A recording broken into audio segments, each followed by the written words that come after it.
So in this video, we're going to wrap up the 30 Years' War. So we're going to wrap up the 30 Years' War with the Peace of Westphalia.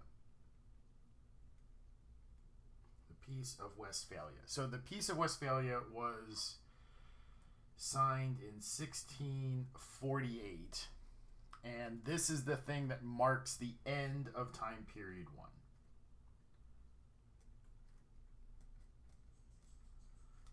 So this is the thing that officially ends time period 1. What the Peace of Westphalia is a series of treaties between all the combatants in the 30 Years' War. So that's what this is. So it's a series of treaties. There are a number of treaties that all just kind of get lumped together in what's known as the Peace of Westphalia. Remember that no one actually won the war.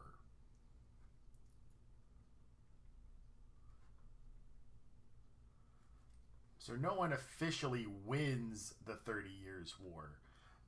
This is a negotiated settlement. So everybody is kind of tired of fighting, except for the Spanish and the French. They're going to keep going, but this kind of pulls them out of the 30 Years' War and allows them to go fight on their own for another 11 years. So this is a negotiated settlement because most people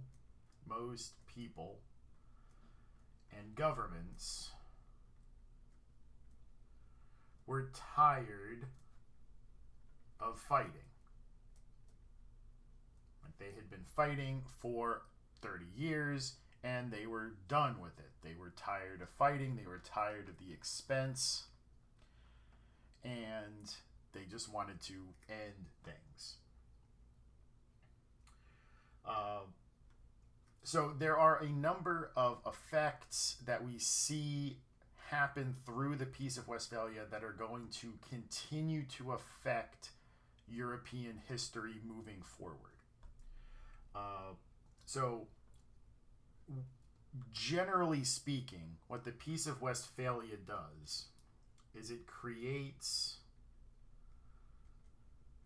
the framework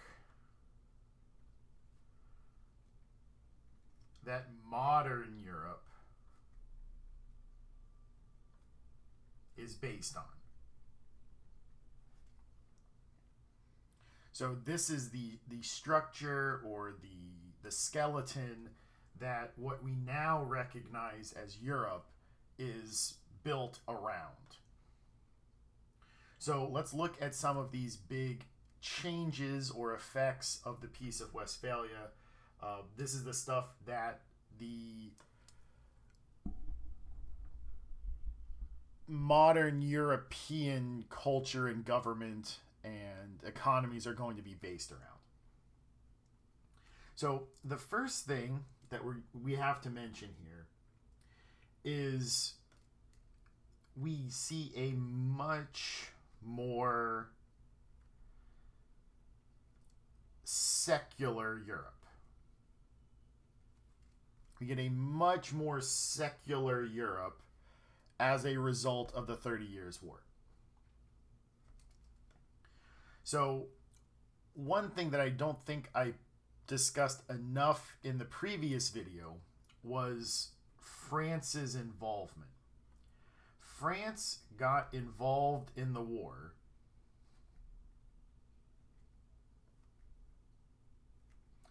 not to support Catholicism,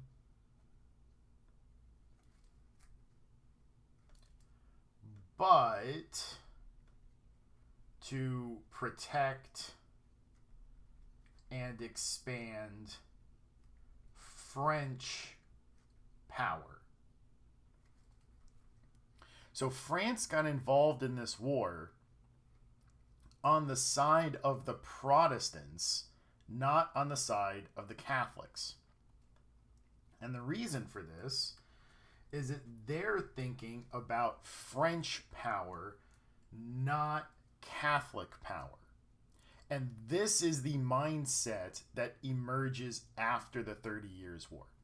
We want to expand our political power, not protect the power of the Pope.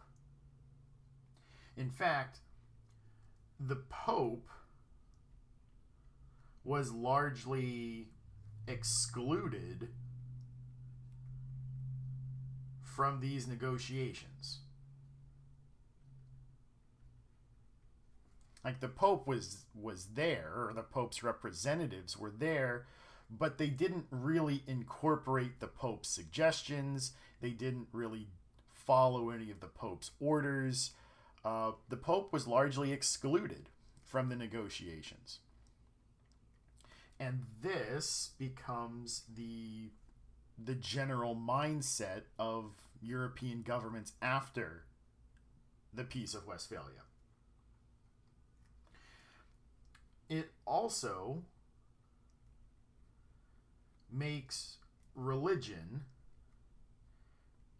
a more or less private issue, because the Peace of Westphalia legalizes most forms of Christianity. So it doesn't really matter what type of Christianity you want to practice. If you want to be Catholic, fine. If you want to be Lutheran, fine. If you want to be a Calvinist, whatever. If you want to be an Anglican, I guess that's okay. So it doesn't really matter what kind of Christianity you practice, as long as you're still practicing Christianity. So it takes away that idea of whose region, his religion, and it makes it a private affair. Like, whatever you do in the confines of your own home, no one is going to care about. This kind of destroys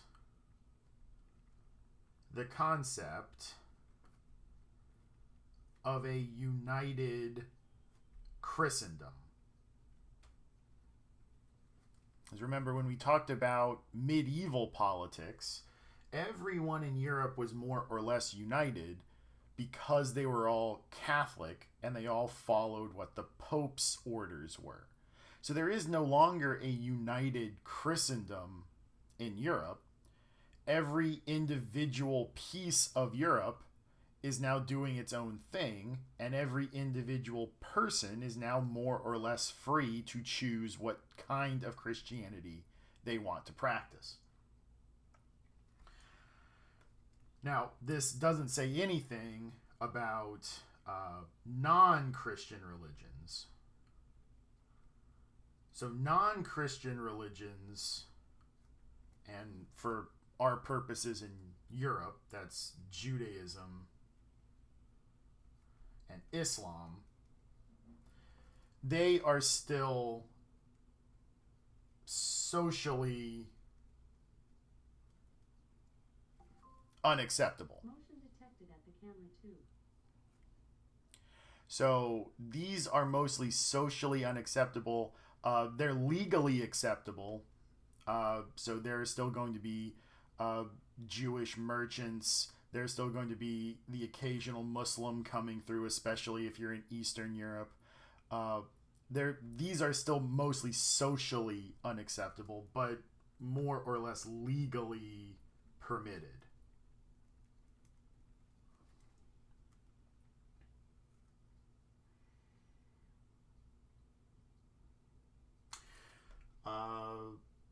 And really, the last point we'll make about this is that religion no longer serves as the reason for wars in the future. Like, there will still be a religious component to wars, but it's not going to be like the sole reason for a war. Like if we jump way ahead to something like World War II, there's a religious component to World War II, but it's definitely not the reason the war breaks out. So there's still religious components, it's just no longer the sole reason for a war to break out. So the biggest effect of the Peace of Westphalia is the idea that Europe is becoming much more secular. The Pope's authority is waning, and the authority of individual monarchs is growing. And that's why when we get into time period 2, absolute monarchy is a more important concept. At this point, new monarchies are still around because they're kind of competing for power with the Pope. Once the Pope is kind of removed from the picture as a result of the Peace of Westphalia, it allows the monarchs to really flourish. Another big effect of the Peace of Westphalia is that this marks the very slowly,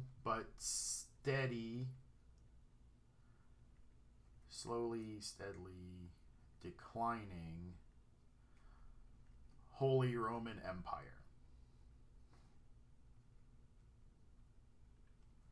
So the Holy Roman Empire is still a thing. The problem now is that each part of the Holy Roman Empire is now essentially independent. They are now free to follow their own path. So the emperor is still around, but because the Pope lost a bunch of power, the emperor also lost power.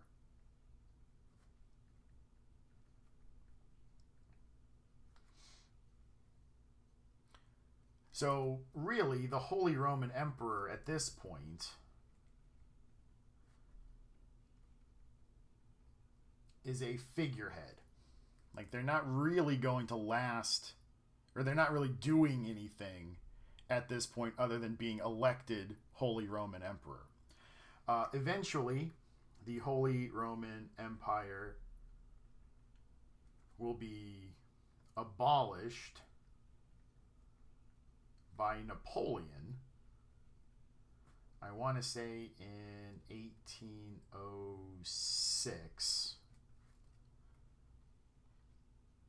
And so it'll just cease to be, and it will just be a bunch of little Germanys.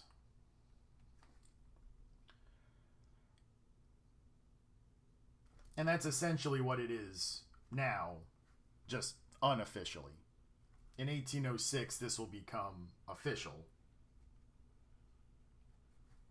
At this point, they're all kind of unofficially independent.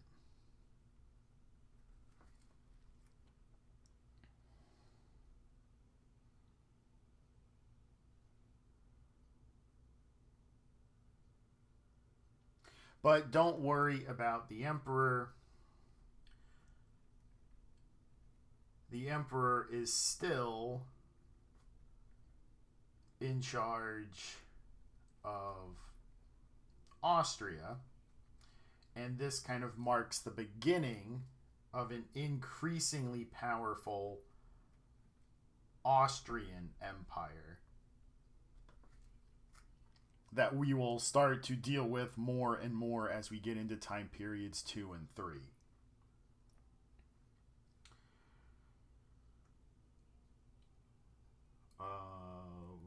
One last little thing before we kind of talk about the biggest kind of long-term effect of the Peace of Westphalia is that the Dutch are now finally independent officially. So they had started their independence movement 80 years prior to this in the 1560s. So they had started this process in the 1560s. They were kind of de facto independent in 1588 after the Spanish Armada, but now they are actually independent in 1648. So the Spanish finally recognized their independence in 1648.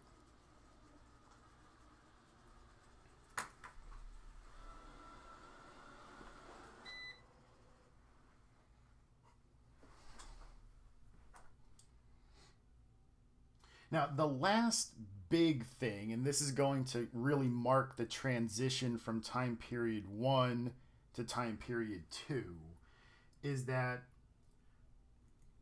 without the Pope serving as a referee, kind of like what we saw between Spain and Portugal in the Treaty of Tordesillas, countries can only rely on themselves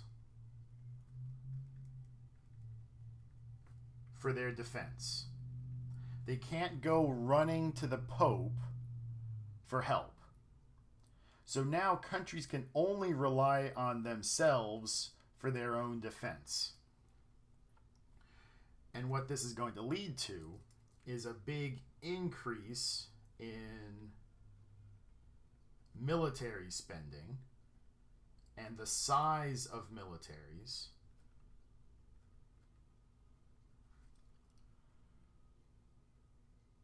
And with an increase in military spending and an increase in the size of militaries, this is also going to lead to a lot more war.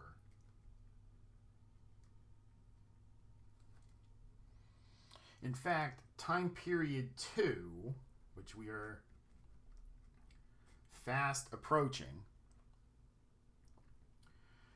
is basically 150 years of conflict. Like, while we're talking about everything else in European history in time period 2, which, just in case you're wondering, goes from 1648 to 1815, this is basically 150 years of conflict. So even though we start with a peace and we're going to end with another peace, so this marks the end of Napoleon's stuff, this period of time is going to see everybody it's every man for himself. Everybody is going to be fighting everybody during this period.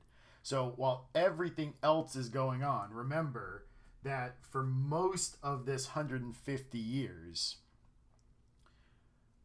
there is a conflict happening somewhere in Europe or somewhere that the Europeans control, and that kind of serves as a backdrop to everything that we talk about in time period 2. So just kind of keep that in the back of your mind as we move forward, because there's so much fighting. We'll mention it when it comes up and when it's essential to the story, but know that during this period, everybody is involved in a conflict with someone. Maybe not all the time, but there's always fighting during this period. And with that, this marks the end of like the chronological stuff for time period 1. There are a few other little topics we've got to talk about to kind of fill in some of the color. So there's still a little bit of art we need to talk about. and everyday life, but this kind of marks the last big chronological event of the time period.